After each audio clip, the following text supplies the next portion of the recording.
ನಮಸ್ಕಾರ ಸ್ನೇಹಿತರೆ, ನಮ್ಮ ಚಾನಲ್ನಾಗ ಇವತ್ತು ಒಂದು ಒಳ್ಳೆ ಗರಂ ಮಸಾಲ ರೆಡಿ ಆಗತೈತಿ.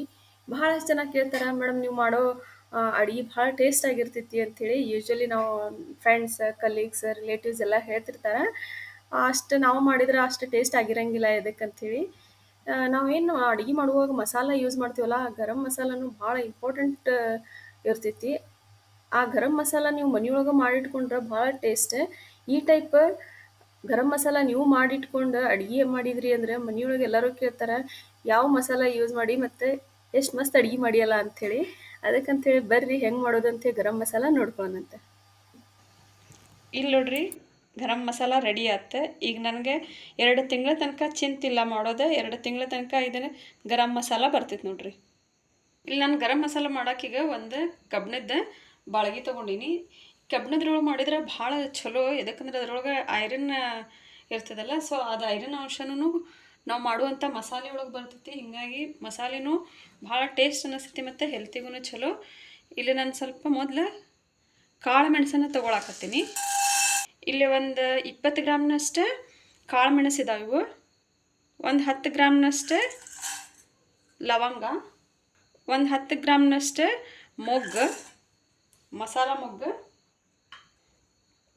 ಒಂದು 15 ಗ್ರಾಮ್ನಷ್ಟು ದಾಲ್ಚಿನ್ನಿ ಸ್ವಲ್ಪ ಜಾಸ್ತಿ ಆದರೆ ಟೇಸ್ಟ್ ಅಂತ ಅನಿಸ್ತೈತಿ. ಈಗ ಇದೇ ಟೈಮಿಗೆ ಕರೆಕ್ಟಾಗಿ ಮಿಕ್ಸ್ ಮಾಡ್ಕೊಳ್ಳೋಣಂತ. ಇದೇ ಟೈಮಿಗೆ ಈಗ ಸ್ವಲ್ಪ ದೊಡ್ಡ ಏಲಕ್ಕಿ ತೊಗೊಂಡಿನಿ, ಅದ್ರ ಜೊತೆಗೆ ನಾರ್ಮಲ್ ಏಲಕ್ಕಿನೂ ತೊಗೊಂಡಿನಿ. 2 ಏಲಕ್ಕಿ ಹಾಕ್ಕೊಳಕತ್ತೀನಿ. 2 ಏಲಕ್ಕಿನೂ ಒಂಥರ ಡಿಫ್ರೆಂಟ್ ಫ್ಲೇವರ್ ಇರ್ತಾವೆ. ಸ್ವಲ್ಪ ಫ್ಲೇವರ್ ಒಳಗಡೆ ಚೇಂಜ್ ಆಗ್ತೈತೆ 2 ಏಲಕ್ಕಿ. ಅದಕ್ಕೆ 2 ಏಲಕ್ಕಿ ಹಾಕ್ಕೊಂಡ್ರೆ ಭಾಳ ಚಲೋ. ಇದನ್ನ ಫುಲ್ ಲೋ ಫ್ಲೇಮ್ ಒಳಗೆ ಇಟ್ಕೊಂಡನ ಹುರ್ಕೊಳ್ಳೋನೀಗ. ಇಲ್ಲಿ ನೀವು ಹೈ ಫ್ಲೇಮ್ ಒಳಗೆ ಹುರ್ಕೊಂಡ್ಬಿಟ್ರೆ ಎಲ್ಲ ಪೂರ್ತಿ ಹೊತ್ತು ಹೋಗ್ಬಿಡ್ತಾವೆ. ಅದಕ್ಕಂತೇಳಿ ಸ್ವಲ್ಪ ಲೋ ಫ್ಲೇಮ್ ಒಳಗೆ ಇವು ಜಸ್ಟ್ ಖಡಕ್ ಆಗ್ಬೇಕು, ಆ ಟೈಪ ಹುರ್ಕೊಳ್ಳೋಣಂತ. ಇವೆಲ್ಲ ಮಸಾಲೆನೂ ಸ್ವಲ್ಪ ಗಟ್ಟಿಯಾಗೇನೋ ಬರ್ತಾವೆ. ಅದಕ್ಕಂತೇಳಿ ಎಲ್ಲ ಸೇರಿಸಿ ಒಮ್ಮೆನ ಹಾಕಿ ನಾನು ಲೈಟಾಗಿ ಹುರ್ಕೊಳಕತ್ತೀನಿ. ಈಗ ಬೇಕಿದ್ರೆ ನೀವು ಒಂದೊಂದು ಸಪ್ರೇಟಾಗಿ ಆದರೂ ಹುರ್ಕೋಬೋದು, ನಡೀತೈತೆ. ಇವೆಲ್ಲ ಹುರಿಯಾಕತ್ತಂದ್ರೆ ಸ್ವಲ್ಪ ಲೈಟ್ ಘಮ ಪರಿಮಳ ಬರ್ತೈತಿ. ಆ ಪರಿಮಳ ಬಂದಗಳನ್ನೇ ಇದನ್ನ ತೆಗೆದುಬಿಟ್ರೆ ಭಾಳ ಚಲೋ. ಇಲ್ಲಾಂದ್ರೆ ಹೊತ್ತಿದ್ದು ಅಂದರೆ ಚಲೋ ಅನ್ಸಂಗಿಲ್ಲ. ಈಗ ಸ್ವಲ್ಪ ಅಲ್ಲೆಲ್ಲ ಚಟ್ ಅನ್ನೋ ಆವಾಜ್ ಬರತೈತಿ ಅಂದರೆ ಇವು ಕರೆಕ್ಟಾಗಿ ಈಗ ಹುರಿದಾವಂತ ಹೇಳಿ ಅರ್ಥ. ಈಗ ಇವನ್ನ ತಕ್ಕೋತೇನಂತೆ. ಇವನ್ನೆಲ್ಲ ಈಗ ನಾನು ಸ್ವಲ್ಪ ಲೈಟಾಗಿ ಹುರ್ಕೊಂಡಿನಿ. ಹುರ್ಕೊಳ್ಳೋ ಪರ್ಪಸ್ ಏನಂದ್ರೆ ಇವೆಲ್ಲ ಮಸಾಲೆ ಕರೆಕ್ಟಾಗಿ ಹುರಿದ್ವಂದ್ರೆ ಕ್ರಿಸ್ಪಿ ಆಗಿಬಿಡ್ತಾವೆ. ಈ ಟೈಪ್ ಕ್ರಿಸ್ಪಿ ಆದ್ವಂದ್ರೆ ನಾವು ಮಿಕ್ಸಿಗೆ ಏನು ಮಾಡ್ತೀವಲ್ಲ ಪೌಡ್ರ್, ಆ ಪೌಡ್ರ್ ಮಸ್ತ್ ಫೈನ್ ಪೌಡ್ರಾಗಿ ಬರ್ತೈತಿ. ಈಗ ಇದ್ರ ಜೊತೆಗೆ ಒಂದು 200 ಗ್ರಾಮ್ನಷ್ಟು ಇಲ್ಲೇ ನಾನು ಹವಿಜ ತೊಗೊಳತ್ತೀನಿ. ಈ ಹವಿಜ ಎಲ್ಲ ಹಾಕಿ ಪುರ್ಸತ್ತೆಲ್ಲ ಹೊತ್ತಿ ಬಿಡ್ತಾವೆ. ಅದಕ್ಕಂತೇಳಿ ಅಗದಿ ಫುಲ್ ಲೋ ಫ್ಲೇಮ್ ಒಳಗೆ ಇಟ್ಕೊಂಡೇ ಇವನ್ನೆಲ್ಲ ನೀವು ಹುರ್ಕೋಬೇಕು. ಇವು ಎಲ್ಲಿ ತನಕ ಹುರಿಬೇಕಂದ್ರೆ ಜಸ್ಟ್ ಘಮ ಪರಿಮಳ ಬರ್ಬೇಕು, ಅಲ್ಲಿ ತನಕ ಮಾತ್ರ ಹುರ್ಕೋಬೇಕು. ಈಗ ಇವೆಲ್ಲ ಹುರಿದಾವಂತ ಅನ್ಸಾತೈತಿ. ಹುರಿದಾವಂತೆ ಹೆಂಗೆ ಗೊತ್ತಾಕೈತಿ ಅಂದ್ರೆ ಪೂರ್ತಿ ಘಮ ಪರಿಮಳ ಬರತೈತಿ. ಇದಕ್ಕೆ ಕೊತ್ತಂಬರಿ ಬೀಜನೂ ಅಂತ ಹೇಳ್ತಾರೆ, ಹವಿಜನೂ ಅಂತ ಹೇಳ್ತಾರೆ. ಈಗ ಇವು ಇಷ್ಟ ಸಾಕು ಹುರಿದಿದ್ದೆ. ಈಗ ಇವ್ನು ತೆಗೆದುಬಿಡ್ತೀನಿ. ಇನ್ನೂ ಜಾಸ್ತಿ ಹುರ್ಕೊಂಡೆ ಅಂದ್ರೆ ಹೊತ್ತಿ ಬಿಡ್ತಾವೆ. ಹೊತ್ತಿತ್ತಂದ್ರೆ ಮಸಾಲೆ ಚಲೋ ಆಗಂಗಿಲ್ಲ. ಅದಕ್ಕಂತೇಳಿ ಲೈಟಾಗಿ ಹುರ್ಕೊಂಡಿನೀಗ. ಈಗ ಇಲ್ಲಿ ಇದು ಬಾಳಿಗೆ ಅಂತೂ ಖಡಕ್ಕಾಗಿ ಕಾದೈತಿ. ನಾನು ಗ್ಯಾಸನ್ನು ಆಫ್ ಮಾಡ್ಕೋತೀನಿ. ಗ್ಯಾಸನ್ನು ಆಫ್ ಮಾಡ್ಕೊಂಡು ಬಳಕ ಸ್ವಲ್ಪ ಇಲ್ಲಿ ಮಸಾಲೆ ಎಲೆ ಹಾಕ್ಕೋತೀನಂತೆ.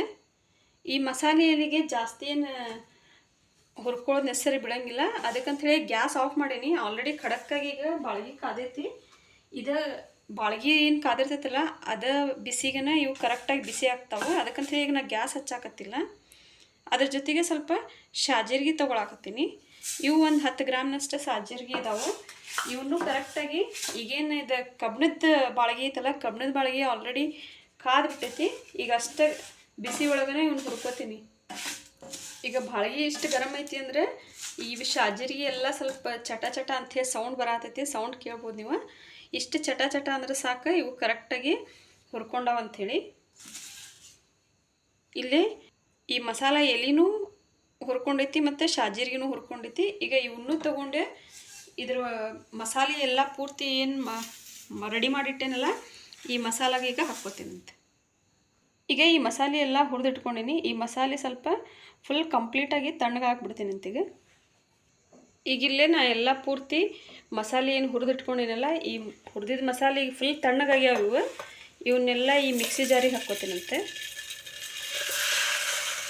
ಈಗ ಎಲ್ಲ ಮಸಾಲೆನೂ ಮಿಕ್ಸಿ ಜಾರಿಗೆ ಹಾಕ್ಕೊಂಡೀನಿ. ಇದನ್ನೆಲ್ಲ ಫೈನ್ ಪೌಡ್ರ್ ಮಾಡ್ಕೊಂಡು ತೊಗೊಂಬರ್ತೀನಿ ಈಗ ಇಲ್ಲಿ ನಾ ಇದನ್ನೆಲ್ಲ ಮಿಕ್ಸಿಗೆ ಹಾಕಿಟ್ಕೊಂಡೀನಿ. ಇಲ್ಲಿ ನೋಡ್ರಿ ಎಷ್ಟು ಮಸ್ತ್ ಫೈನ್ ಪೌಡ್ರಾಗಿ ಬಂದೈತೆ ಅಂಥೇಳಿ.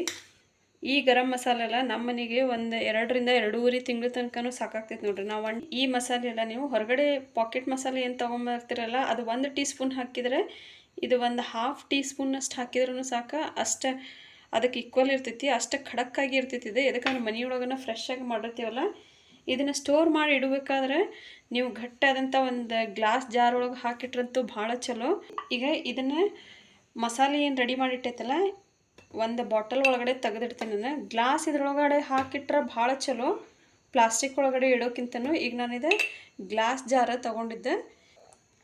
ಈ ಟೈಪ್ ಗ್ಲಾಸ್ ಜಾರ್ ಒಳಗಡೆ ಹಾಕಿಡೋದ್ರಿಂದ ಮಸಾಲೆ ಕೆಡಂಗಿಲ್ಲ ಮತ್ತು ಚಲೋನೂ ಉಳಿತೈತಿ. ಅದ್ರ ಜೊತೆಗೆ ಇದ್ರೊಳಗಡೆ ಏನು ಫ್ರಾಗ್ರೆನ್ಸ್ ಇರ್ತೈತಲ್ಲ ಅದು ಫ್ರಾಗ್ರೆನ್ಸೂ ಏನು ಕಡಿಮೆ ಆಗಂಗಿಲ್ಲ. ಮಸಾಲೆ ಪೂರ್ತಿ ಕರೆಕ್ಟಾಗಿರ್ತೈತಿ. ಅದಕ್ಕಂಥೇಳಿ ಈಗ ನಾನು ಗ್ಲಾಸ್ ಜಾರ್ ಒಳಗಡೆ ಹಾಕಕತ್ತೀನಿ. ಇದೇನು ನೀವು ಮಸಾಲೆ ಸ್ಟೋರ್ ಮಾಡಿ ಇಡಕ್ಕೆ ಯೂಸ್ ಮಾಡ್ತಿರಲ್ಲ ಬಾಟಲ್, ಆ ಬಾಟಲ್ ಬಾಯಿ ಟೈಟ್ ಇರಬೇಕು. ಟೈಟ್ ಇದ್ರಷ್ಟೇ ಇದೆ ಮಸಾಲೆ ಭಾಳ ದಿವಸ, ಒಂದು 6 ಮಂತ್ಸ್ ತನಕನೂ ಏನೂ ಆಗಂಗಿಲ್ಲ.